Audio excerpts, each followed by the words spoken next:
Assalamualaikum warahmatullahi wabarakatuh. Halo semuanya, apa kabar? Semoga kabarnya baik-baik saja ya. Sebelumnya perkenalkan saya Khairul Umam dari Prodi Pendidikan Teknik Informatika dan Komputer.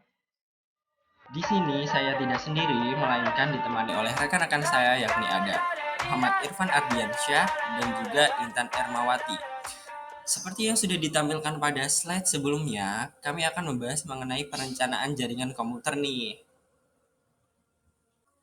Namun sebelum itu, akan saya bacakan beberapa pokok pembahasan kita kali ini, yaitu yang pertama ada konsep jaringan komputer yang akan dijelaskan oleh saya sendiri, lalu tools atau alat-alat yang diperlukan akan dipaparkan oleh rekan saya Intan, dan yang terakhir terdapat simulasi Cisco Packet Tracer yang akan didemokan oleh rekan saya Irfan.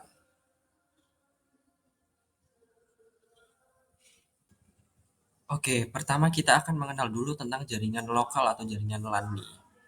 Jaringan LAN atau Local Area Network merupakan jaringan milik pribadi di dalam sebuah gedung suatu perusahaan maupun kampus yang berjarak hingga beberapa kilometer di area tersebut. Nah, fungsi dari LAN itu sendiri adalah untuk menghubungkan perangkat-perangkat komunikasi seperti komputer-komputer pribadi atau PC dalam suatu perusahaan, berbagi sumber daya seperti printer ke perangkat, koneksi ke internet, dan memungkinkan bertukar informasi dengan saling mengirim dan menerima data. Oke, selanjutnya yakni mengenai konsep dan juga topologi jaringan. Konsep topologi jaringan yang kami buat merupakan topologi jaringan hybrid yang berupa kombinasi antara topologi ring dan topologi star. Topologi ring adalah topologi di mana antar perangkat terhubung sehingga membentuk pola lingkaran atau seperti cincin. Sedangkan topologi star adalah topologi jaringan yang berbentuk bintang di mana pada umumnya menggunakan hub atau switch untuk koneksi antar klien. Lalu konsep gedung yang kami rancang yakni terdiri dari 3 gedung sebagaimana digambarkan sebagai E11, E8, dan E6 yang terdapat pada Fakultas Teknik UNES. Dengan masing-masing gedung memiliki 3 lantai dan beberapa ruangan penting seperti ruang server, lab komputer, hingga ruang dosen. Selanjutnya yakni fitur. Untuk fitur jaringan yang kami buat, kami menggunakan IP DHCP serta menambahkan DNS atau Domain Name Server dan email server untuk mempermudah konfigurasi. IP DHCP atau Dynamic Host Configuration Protocol sendiri adalah protokol standar yang ditentukan oleh RFC 1541 yang memungkinkan server untuk mendistribusikan alamat IP dan informasi konfigurasi secara dinamis kepada klien. Sedangkan DNS atau Domain Name System adalah sistem yang menerjemahkan nama domain menjadi IP address agar bisa dipahami oleh komputer saat kita mengakses sebuah website menggunakan nama domain.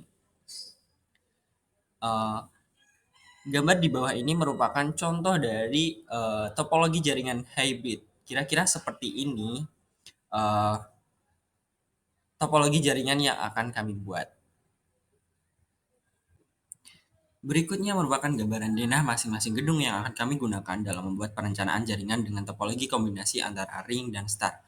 Di sebelah kiri ada gedung E11, kemudian di tengah merupakan gedung E8 dan sebelah kanan merupakan gedung E6. Kira-kira seperti ini topologi jaringan yang akan kami buat ketika diaplikasikan ke dalam Cisco Packet Tracer. Yang mana di sebelah kiri ini merupakan gedung E11, kemudian di atas merupakan gedung E8 dan juga di sebelah kanan merupakan gedung E6. Selanjutnya, akan saya paparkan mengenai kelebihan dan kekurangan dari topologi jaringan kombinasi ini. Alasan mengapa kami memilih topologi jaringan kombinasi ini adalah karena kelebihannya yakni redundansi. Kombinasi topologi star dan ring akan memungkinkan adanya redundansi pada jaringan. Nah, apa sih redundansi itu sendiri? Redundansi adalah penyimpanan data yang sama secara berulang atau data yang sama disimpan di lebih dari satu lokasi. Kemudian yang kedua yaitu ada skalabilitas, yaitu penambahan perangkat menjadi lebih mudah. Setiap lantai dalam gedung dapat memiliki switch sendiri yang terhubung ke switch sentral. Ini memudahkan penambahan perangkat jaringan baru pada setiap lantai. Kemudian yang ketiga yaitu ada performa. Topologi star memungkinkan komunikasi langsung antara perangkat pada lantai yang sama tanpa harus melewati perangkat lain, yang dapat meningkatkan performa jaringan. Sementara itu, topologi ring dapat mengurangi latensi karena data dapat mengalir dalam arah yang lebih singkat antara gedung-gedung. Namun di samping itu, topologi jaringan kombinasi ini memiliki beberapa kekurangan, di antaranya ini: satu, kompleksitas. Menggabungkan topologi star dan ring tentunya dapat meningkatkan kompleksitas jaringan, sehingga diperlukan pengaturan dan konfigurasi yang cermat untuk memastikan koneksi yang benar antara gedung-gedung dan lantai-lantai. Kemudian yang kedua yaitu ada biaya. Implementasi topologi jaringan kombinasi star dan ring memungkinkan memerlukan biaya yang lebih tinggi dibandingkan dengan topologi yang lebih sederhana. Kemudian yang ketiga adalah pengelolaan. Dalam topologi jaringan kombinasi antara star dan ring ini, pemantauan dan pemeliharaan jaringannya tentunya dapat menjadi lebih rumit. Sekian dari saya, topik selanjutnya akan dijelaskan oleh rekan saya Intan Ermawati.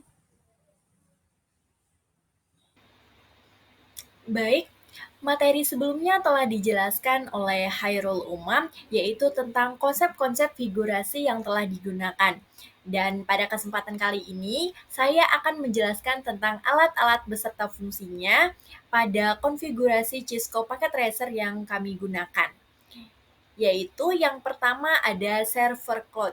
Server cloud yaitu berfungsi sebagai suatu jaringan komputer yang memiliki peran penting dalam penyediaan layanan utama dan sumber daya kepada komputer-komputer lainnya pada setiap gedung nantinya. Di sini kami hanya menggunakan satu buah server cloud yang ditempatkan pada gedung E11 di ruang panel lantai 1. Dan yang kedua yaitu router. Router memiliki peran penting dalam jaringan komputer seperti penghubung antara beberapa jaringan atau subjaringan yang berbeda. Fungsi utama router adalah menentukan jalur terbaik untuk mengirim paket data dari satu jaringan ke jaringan lainnya. Router menggunakan tabel routing yang berisi informasi tentang jaringan tujuan dan metrik seperti jarak atau kecepatan untuk menentukan jalur kecepatan atau yang terbaik untuk mengirim data.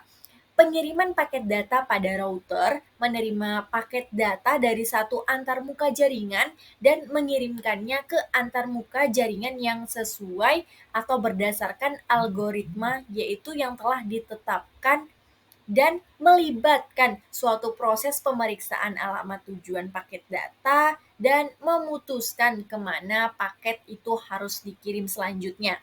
Dan di sini kami menggunakan router pada setiap gedung dengan masing-masing terdapat satu buah router yaitu pada gedung E11 pada lantai 1 ruang panel, E8 lantai 1 ruang panel, dan E6 lantai 1 ruang panel juga. Nah, lanjut untuk berikutnya yang ada yaitu switch. Nah, di switch di sini digunakan dalam jaringan komputer memiliki peran penting sebagai perangkat penghubung yang memungkinkan komunikasi antara beberapa perangkat di dalam jaringan lokal LAN dan juga pengalihan paket atau paket switching dan juga berfungsi sebagai pengalihan paket data yang diterima dari satu port ke port tujuan yang tepat dengan cara memeriksa alamat MAC atau media access control dalam paket. Switch juga mengirimkan paket data hanya ke perangkat tujuan yang sesuai. Nah, di sini kami menggunakan switch 16 port yaitu digunakan pada setiap gedung, yaitu gedung E11 terdapat 4 buah switch yang menyebar di ruangan panel, yaitu pada lantai 1 terdapat satu dan lantai 2 juga terdapat satu switch dan di lantai 3 terdapat 2 switch dan pada gedung E8 terdapat 2 buah switch yang menyebar di ruang panel dan di lantai masing-masing memiliki satu switch saja. Dan untuk gedung E6 terdapat satu buah switch saja yang terletak pada ruang panel lantai 1.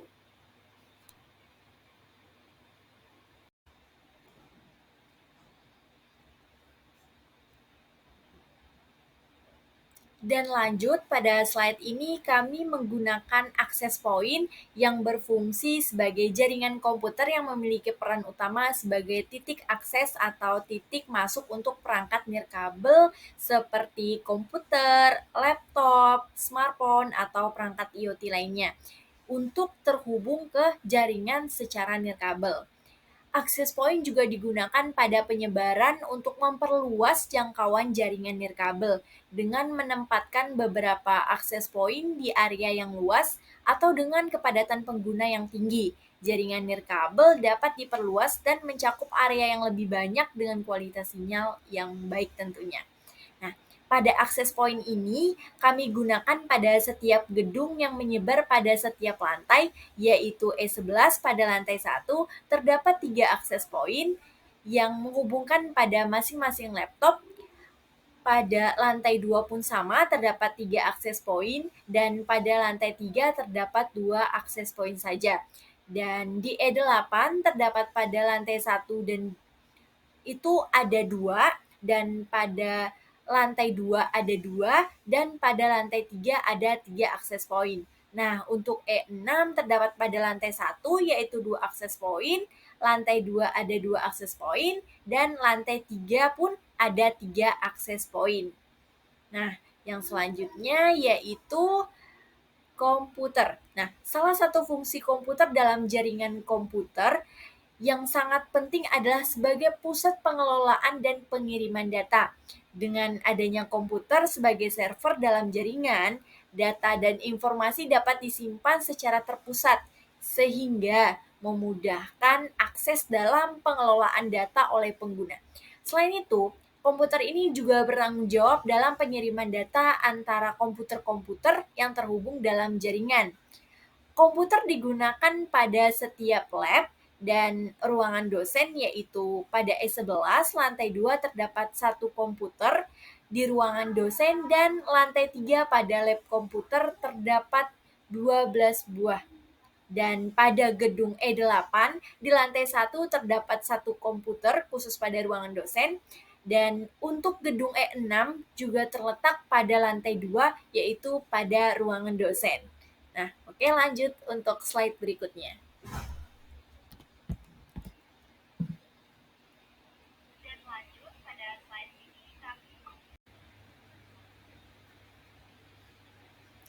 Dan pada slide berikut ini masih dengan membahas alat-alat yang digunakan, yaitu kabelan atau local area network memiliki fungsi utama sebagai media fisik yang digunakan untuk menghubungkan perangkat-perangkat dalam jaringan komputer lokal pada setiap gedung. Di sini kami menggunakan kabelan sesuai kebutuhan saja. Dan kemudian yang terakhir yaitu konektor atau sambungan, yaitu kabel dalam jaringan komputer yang digunakan untuk menghubungkan dan mengamankan ujung-ujung kabelan ke perangkat jaringan seperti switch, router, atau perangkat jaringan lainnya pada jaringan komputer. Dan pada konektor juga kami menggunakan sesuai kebutuhan saja. Dan kemudian lanjut pada slide berikutnya.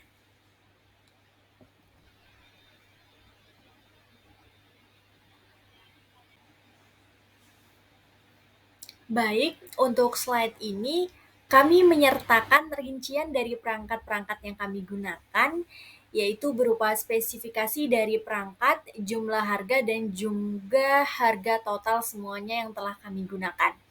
Nah, mungkin itu saja yang dapat saya sampaikan. Untuk penjelasan berikutnya akan dijelaskan teman saya, yaitu Muhammad Irfan Ardiansyah.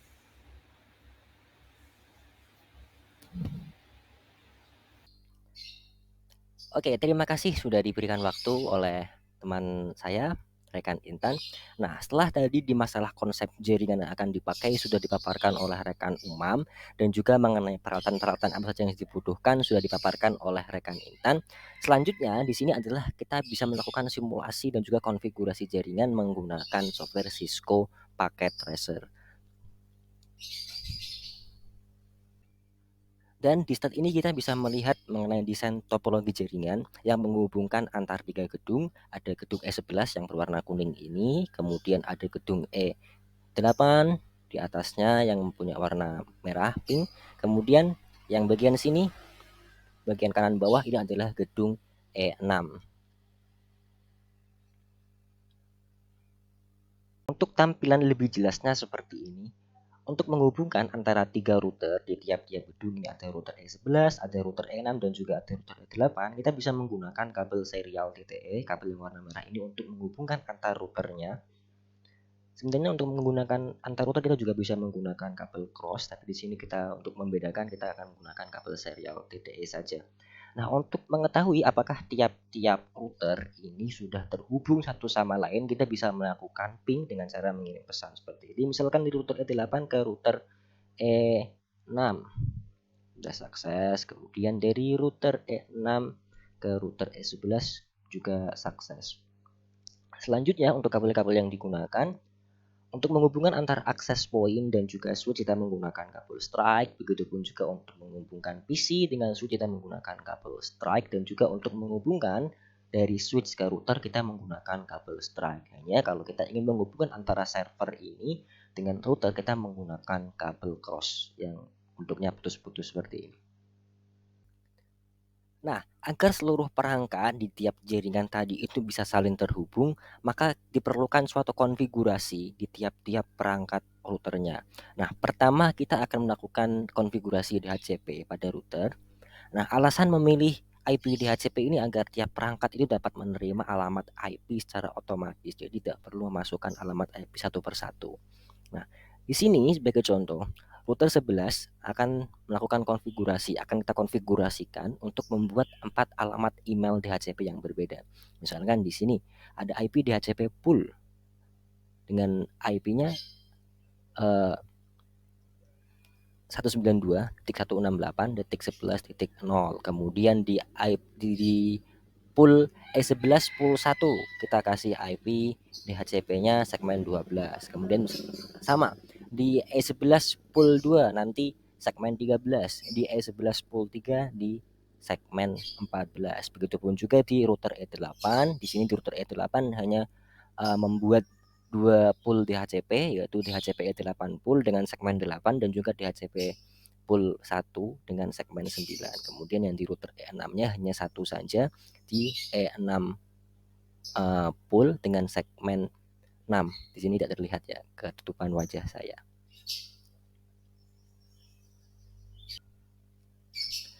Nah, berikut ini adalah ilustrasinya. Misalnya nih, di suatu gedung itu kita membutuhkan 3 switch seperti ini yang akan dihubungkan dengan satu router, sehingga router DHCP ini akan membagi jaringan ke dalam 3 pool. Ada pool 1, ada pool 2, ada pool 3. Di pool 1 ini memberikan IP 11.0, di pool 2 memberikan IP 12.0, dan juga di pool 3 memberikan IP 13.0.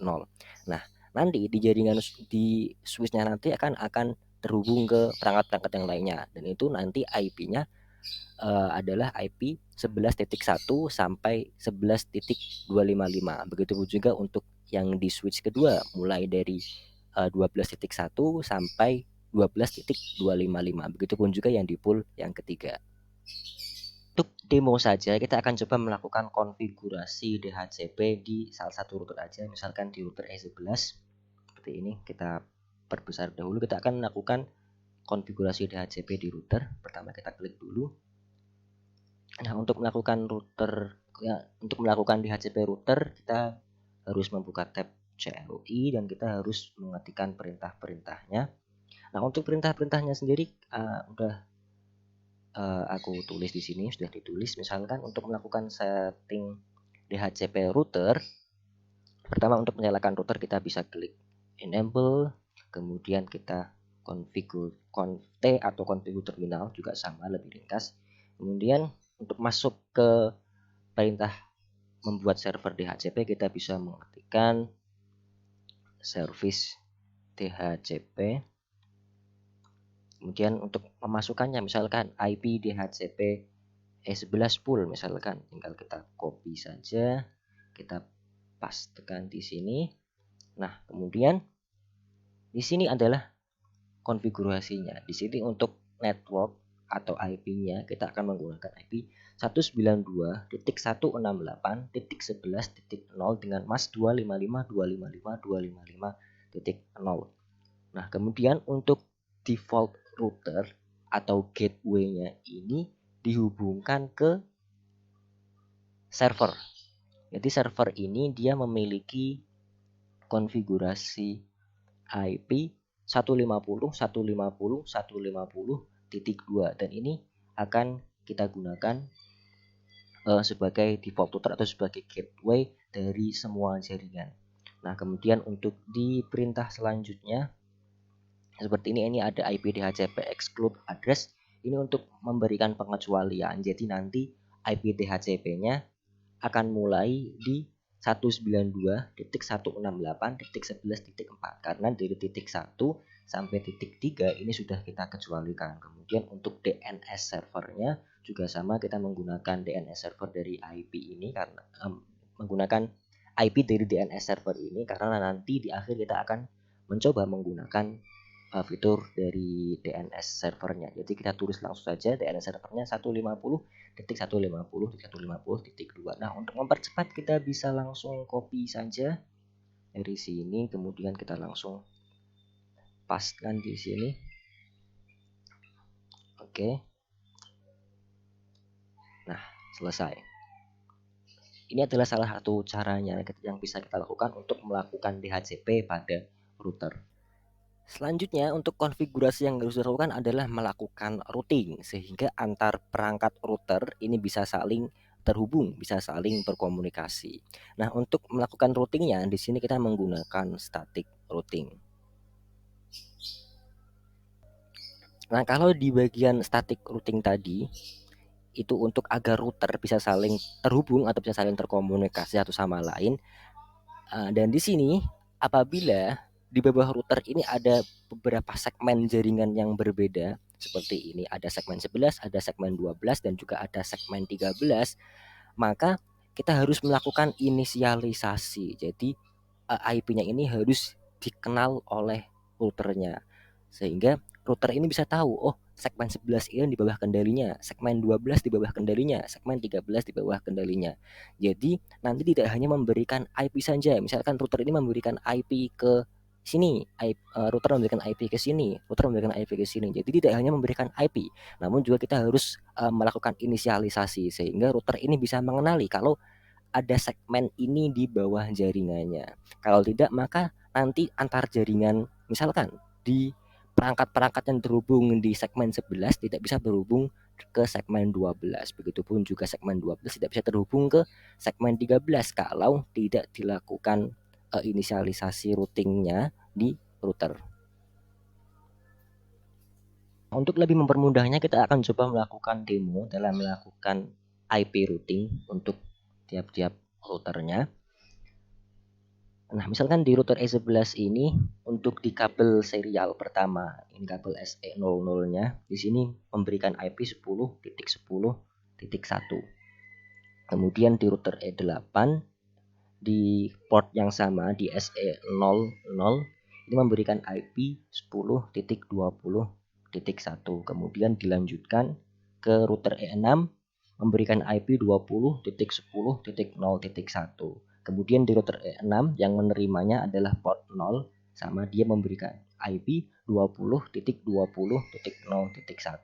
Nah, kemudian dari router E11 ini di port SE10 memberikan IP 30.10.01 untuk menerimanya menggunakan sama port serial SE10 dengan IP 30.20.01.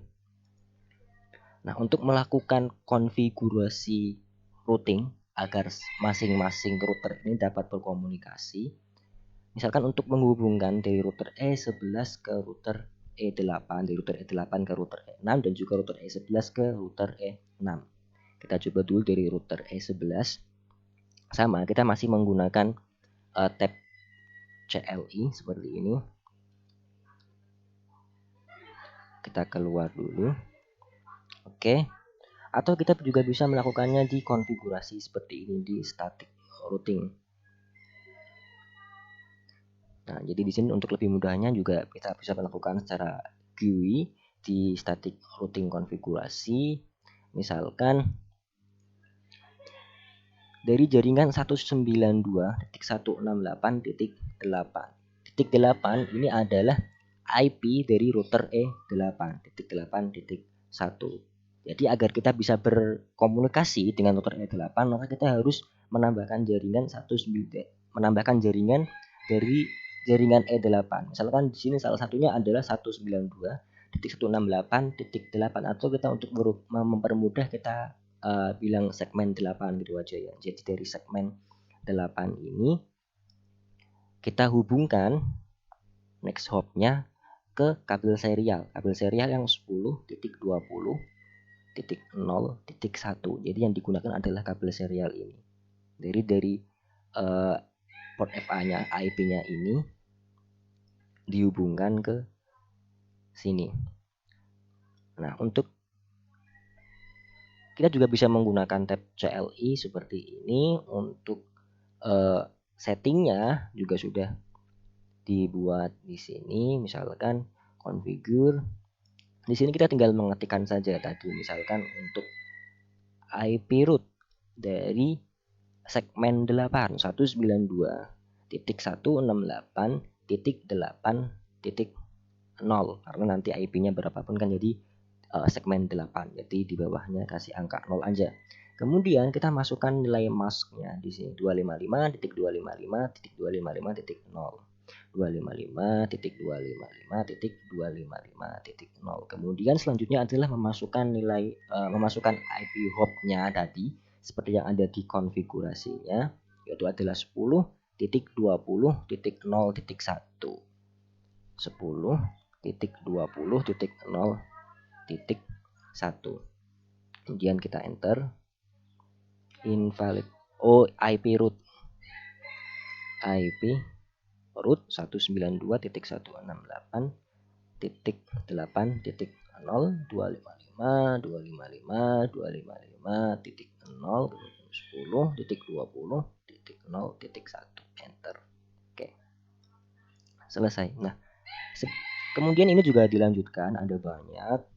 Kemudian ada di IP root 1 segmen 9, karena di port 3 FA3 ini memberikan IP 9. Jadi kita harus masukkan IP 9 menggunakan kabel FA yang sama 10.20.0.1. Kemudian yang nomor segmen 6 ini ada di gedung E6, memberikan segmen 6. Jadi kita harus tulis. Jadi dari router E8 ini bisa berkomunikasi, atau dari router E11 ini bisa berkomunikasi ke router E6. Kalau tadi yang segmen 8, segmen 9 kita tulis agar kita bisa berkomunikasi dengan router E8. Selanjutnya, agar kita bisa berkomunikasi dengan router E6, kita masukkan segmen 6. Sama untuk via-nya juga sama 10. Yang ini tidak terpakai. Yang ini tidak terpakai ya. Yang terpakai yang ini.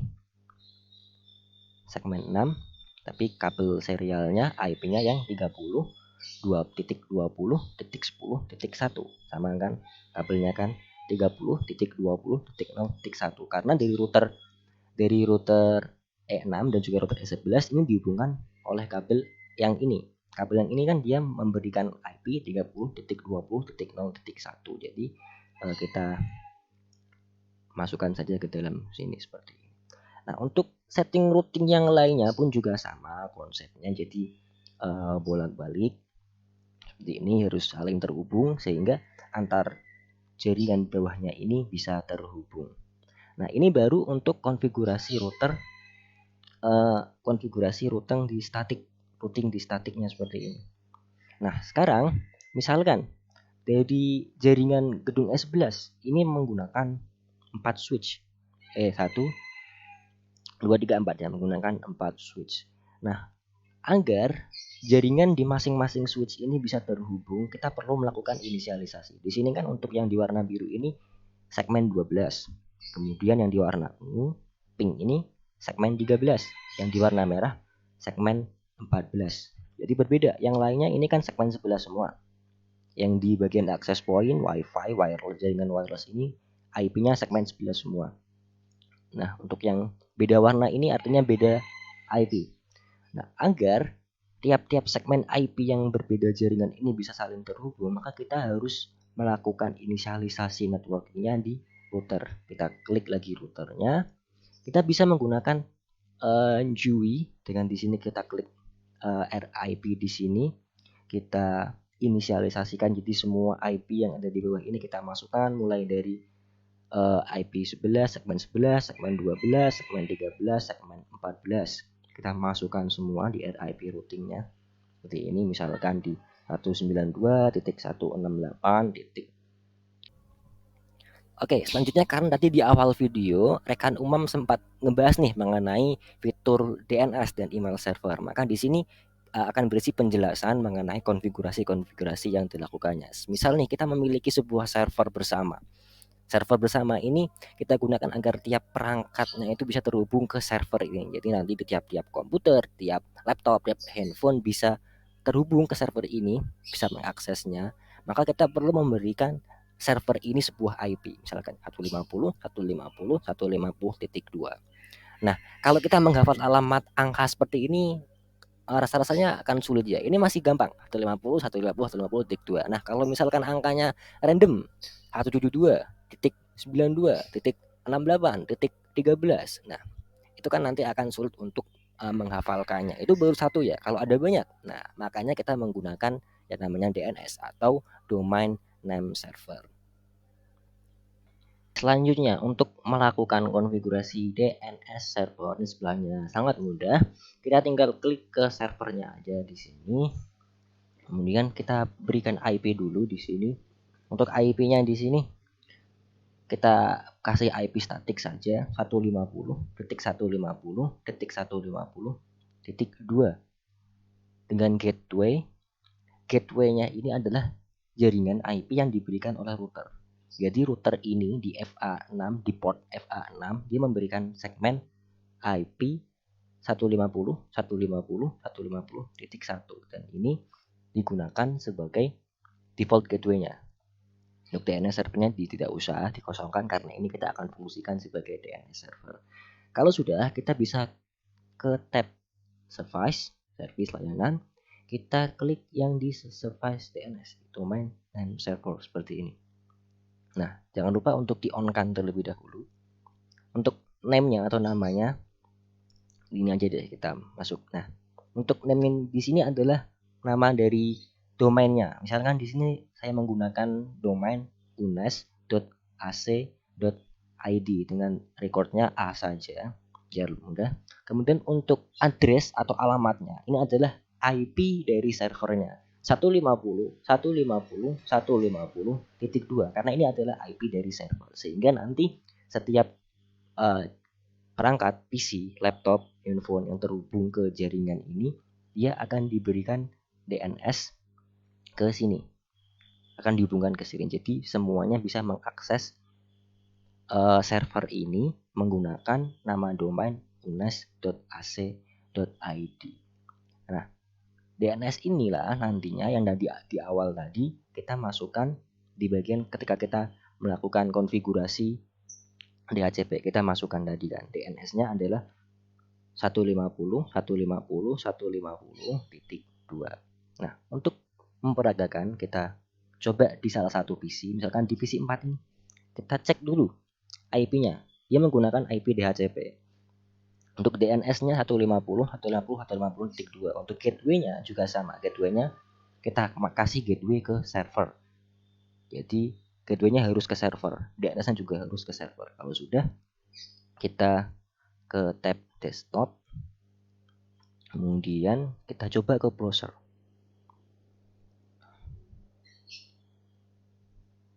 Oke, tunggu sebentar. Nah, sekarang kita coba akses servernya menggunakan IP terlebih dahulu 150.150.150.2. Go. Nah, kita bisa masuk ke laman webnya. Di sini laman webnya ditulis Circop Cisco Packet Tracer saja. Nah, karena tadi kita sudah men-setting DNS, kita tidak perlu memasukkan alamat IP-nya. Yang perlu kita masukkan adalah DNS saja. Contoh jadi unes.ac.id. Kita bisa go. Nah, sama kan? Oke, selanjutnya adalah mengenai konfigurasi email server. Nah, sebenarnya untuk email server ini tidak perlu dijelaskan lagi fungsinya untuk apa ya. Langsung saja kita mendemokan bagaimana cara kita mengkonfigurasi sebuah email server. Oke, selanjutnya kita akan coba melakukan setting atau konfigurasi pada email server. Caranya kita pakai satu server saja, server utama tadi. Jadi kayak SCTV satu untuk semua, satu server untuk semua ya. Sama kita masuk ke tab service, kita kemudian scroll ke bawah, ada tab email seperti ini. Nah, jangan lupa untuk SMTP-nya dinyalakan, di-on-kan, dan juga POP service-nya di-on-kan. Karena tadi kita sudah membuat DNS atau domain name server dengan nama unes.ac.id, kita masukkan unes.ac.id. Kemudian di sini kita melakukan setting terhadap user yang bisa menggunakan emailnya. Misalkan untuk students. Di sini kita tulis namanya students dengan passwordnya 100. Teman-teman juga masih bisa membuat nama yang lain, misalkan siapa gitu. Misalkan Arti. Itu kan nanti passwordnya apa gitu. Nah, kalau sudah jangan lupa di save nanti. Kemudian kita akan coba demo emailnya. Misalkan di PC 4 kita masuk ke email, kita coba dulu lihat configure emailnya. Di sini adalah email ULT, namanya ULT. Kemudian email addressnya ult@unes.ac.id. Kemudian untuk incoming mail servernya kita samakan dengan server ini. Jadi karena emailnya dari server ini, pengirimnya menggunakan server ini dan juga penerimanya menggunakan server ini, jadi kita tulis sama unes.ac.id. Kemudian untuk login informationnya sama. Tadi kita udah membuat tadi kan kita sudah membuat inisialisasi usernya kan, tadi ada ULT seperti ini udah dibuat.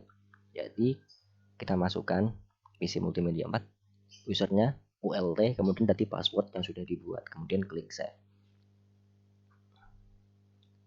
Nah, kemudian di PC 2 sama, kita buka email, kita ke configure email dulu. Kita lihat di sini namanya student, emailnya student@unes.ac.id, incoming mail server dan outgoing mail servernya sama, unes.ac.id, login informationnya sama, student dengan password yang sudah kita buat tadi di awal. Jangan lupa diklik save. Setelah itu kita mau coba nih, misalkan deh kita mau mengirimkan pesan ke ULT, kita compose ke ULT itu ult@unes.ac.id. Misalkan subjeknya judul emailnya apa, misalkan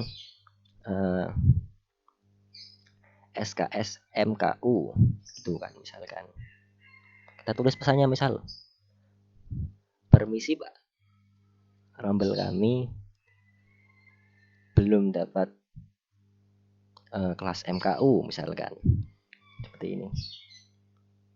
Kalau sudah, kita klik send. Oke, udah terkirim. Selanjutnya kita coba buka PC 4, kita klik receive.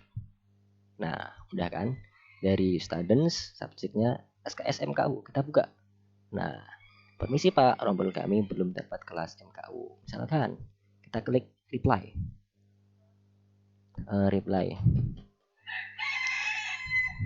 Misalkan jawabannya begini, oh iya, silahkan hubungi Kaprodi, misalkan seperti ini. Kita klik send.